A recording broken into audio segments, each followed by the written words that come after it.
Dalam mewujudkan program dan kegiatan yang telah dilaksanakan sebelumnya dan untuk mendukung program 100 Hari Kapolri dalam mewujudkan transformasi organisasi, operasional, pengawasan dan pelayanan publik, Korlantas Polri menghadirkan inovasi-inovasi unggulan sebagai bagian dalam perubahan teknologi kepolisian modern di era Society 5.0 dan peningkatan kualitas pelayanan publik yang terintegrasi, di antaranya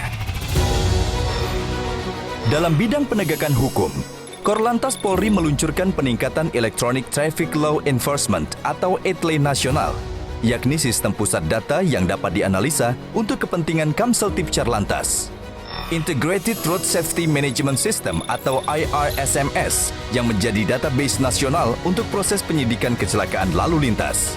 Informasi Cepat Laka Lantas atau ISEL merupakan aplikasi untuk mengetahui proses dan perkembangan penyidikan kecelakaan lalu lintas. E-Turjawali, yakni sistem pencatatan pelaporan kegiatan Turjawali petugas secara online berbasis aplikasi Android dan web system.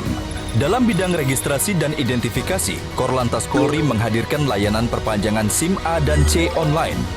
Merupakan aplikasi berbasis mobile yang dapat digunakan untuk perpanjangan SIM oleh pemilik SIM A dan C dengan masa berlaku yang belum kadaluarsa. Uji teori SIM secara online merupakan aplikasi ujian teori bagi pemohon SIM baru yang dilakukan dalam jaringan atau daring dengan menggunakan aplikasi berbasis mobile. Samsat Digital Nasional atau Signal, yakni layanan one-stop service sarana pengesahan STNK, pembayaran pajak kendaraan bermotor, dan SWDKLLJ dalam satu aplikasi yang dapat dilakukan di mana saja dan kapan saja. Cek Fisik Digital yang memanfaatkan IT for Road Safety Korlantas Polri dalam mengimplementasikan pemeriksaan fisik kendaraan bermotor berbasis digital dan integrated. Arsip Digital Kendaraan Bermotor adalah sistem yang hadir sebagai jaminan keamanan dokumen kendaraan bermotor dalam format elektronik. Electronic Driving Test System atau eDrive menggunakan inframerah dan sensor getar yang terhubung dengan ruang monitoring, sehingga uji pengemudi menjadi lebih akurat dan transparan. Dalam bidang keamanan dan keselamatan, Korlantas Polri menghadirkan Indonesia Safety Driving Center atau ISDC, yaitu program edukasi keselamatan berlalu lintas sebagai salah satu langkah pencegahan kecelakaan lalu lintas. Korlantas Polri juga melakukan kajian-kajian Smart City di kota besar dan kecil, terutama untuk mewujudkan Smart Mobility.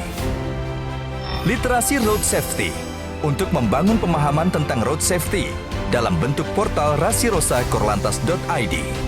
Algoritma Road Safety merupakan program untuk membangun suatu sistem analisis road safety secara komprehensif agar mampu menunjukkan pola-pola manajemen road safety.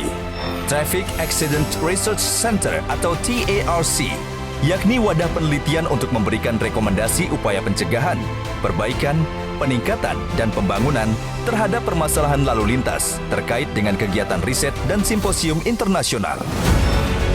Di bidang operasional, Korlantas Polri menghadirkan National Traffic Management Center atau NTMC sebagai bentuk pengelolaan informasi keamanan dan ketertiban lalu lintas kepada masyarakat. Aplikasi K3I NTMC Polri yang melaksanakan tugas dan fungsi sebagai K3I, komunikasi, koordinasi, kendali, dan informasi. Dan Dynamic Infographic System merupakan sarana guna mengetahui situasi lalu lintas melalui sebuah aplikasi yang dapat diakses hanya melalui gadget. Korlantas Polri juga menggelar berbagai operasi kepolisian seperti operasi ketupat di masa libur Hari Raya Idul Fitri dan operasi lilin di masa libur Natal dan Tahun Baru. Tak hanya itu, Korlantas Polri juga menggelar operasi kontingensi seperti bencana alam berupa gunung meletus, banjir di eksit tol Cibitung di tol Jakarta-Tangerang, dan tanah longsor di badan jalan tol Cipali, kilometer 122. Bencana penyakit, terutama di masa pandemi COVID-19, termasuk kegiatan pengawalan vaksin COVID-19. Korlantas Polri juga aktif melakukan bakti sosial dengan memberikan bantuan sembako bagi pengemudi dan masyarakat terdampak pandemi COVID-19, serta terlibat aktif dalam pengawalan event-event nasional dan internasional, seperti IMF World Bank Annual Meeting 2018 di Bali, hingga Asian Games 2018. Especially thanks to the security and the traffic police of Jakarta and Palembang for working so hard to make all athletes reach their venue in time. You are our heroes. Korps Lalu Lintas Polri siap menjadi polantas yang presisi, selalu merespon tantangan ke depan dengan berorientasi pelayanan berbasis IT.